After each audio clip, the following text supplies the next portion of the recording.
Moura e Rames Rodrigues foram inscritos pelo São Paulo na Copa Sul-Americana. Desta maneira, a dupla pode atuar contra a LDU na próxima quinta-feira, às 19 horas no horário de Brasília, pelas quartas de final da competição.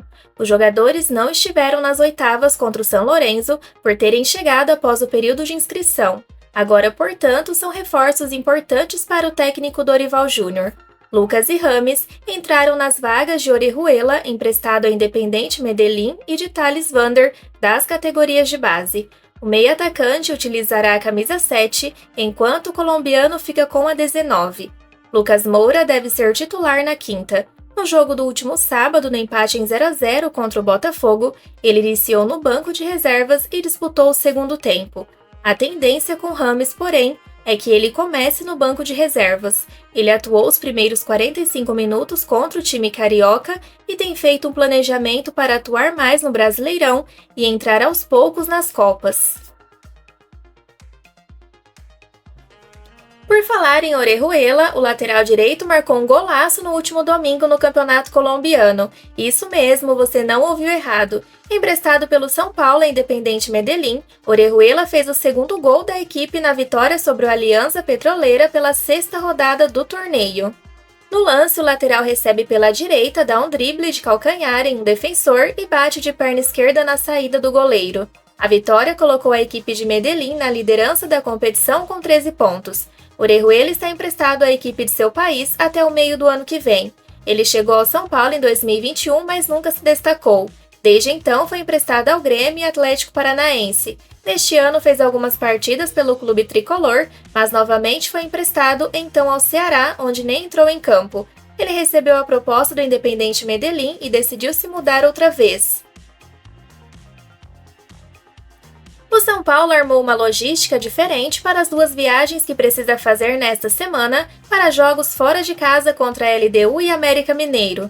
A delegação vai de Quito direto a Belo Horizonte e só depois volta à capital paulista.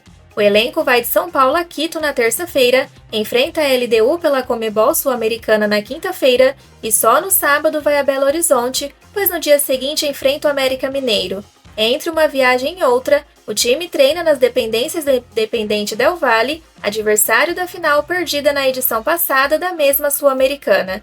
As datas têm a ver com a disponibilidade de voos fretados. Em condições normais, o São Paulo embarcaria de volta logo após o jogo contra a LDU, mas isso é inviável porque não há empresas aéreas disponíveis para fazer o trajeto na data.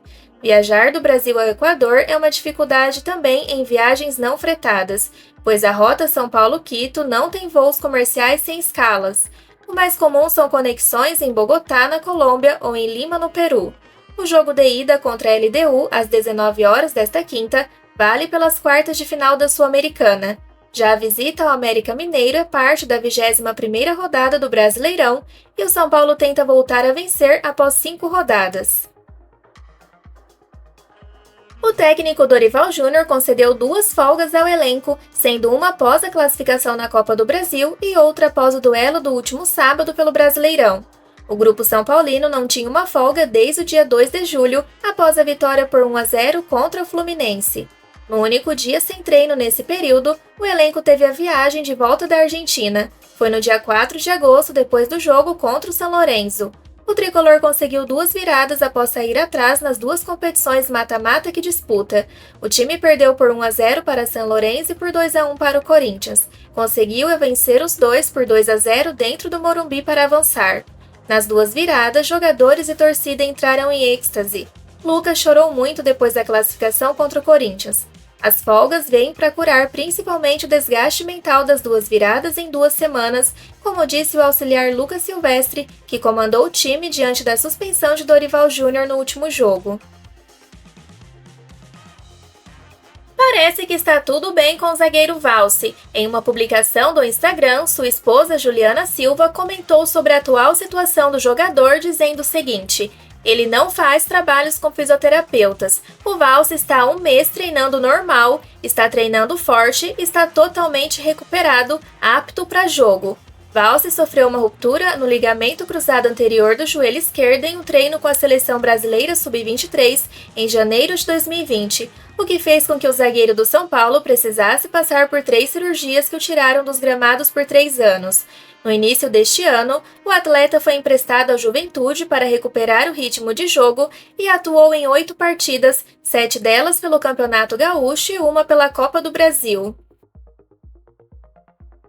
Portuguesa de Desportos, tradicional clube do futebol brasileiro, completou 103 anos de vida, com história rica e algumas controvérsias recentes que levaram o clube até mesmo a correr risco de decretar falência.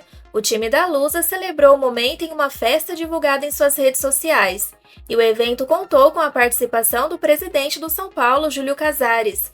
Na entrevista concedida, ele falou sobre a celebração de centenário do tricolor paulista com as seguintes palavras, abre aspas, "Parabéns a vocês, 103 anos de muita alegria, nós não temos 100 anos ainda. Vejo uma festa como essa e tenho que tentar preparar para quando São Paulo fizer 100 anos, fecha aspas, disse o mandatário. Classificado para a segunda final de Copa do Brasil de sua história, o São Paulo buscará o inédito título do torneio no próximo mês. Nos dias 17 e 24, a equipe comandada pelo técnico Dorival Júnior medirá forças com o Flamengo, atual campeão. Um detalhe, porém, ainda precisa ser definido pela CBF, a ordem dos mandos de campo. De acordo com informações do jornalista Daniel Perrone, do portal São Paulo Sempre, a entidade máxima do futebol brasileiro irá realizar o sorteio que definirá se a segunda e decisiva partida será no Morumbi ou no Maracanã, ainda no início desta semana. Enquanto isso, os dois clubes vivem grande expectativa nos bastidores. Isto porque, com a definição da CBF, será possível realizar toda a logística quanto à grande final da Copa do Brasil.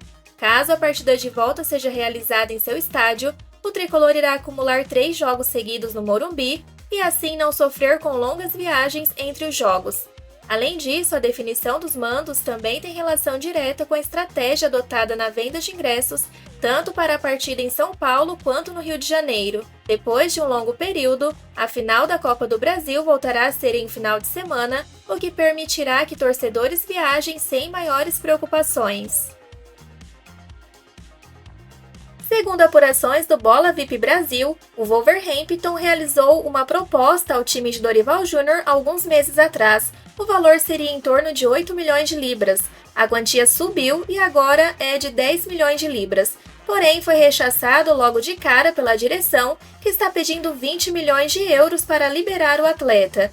Além disso, a vontade do atleta é ficar em solo tupiniquim até o final do ano.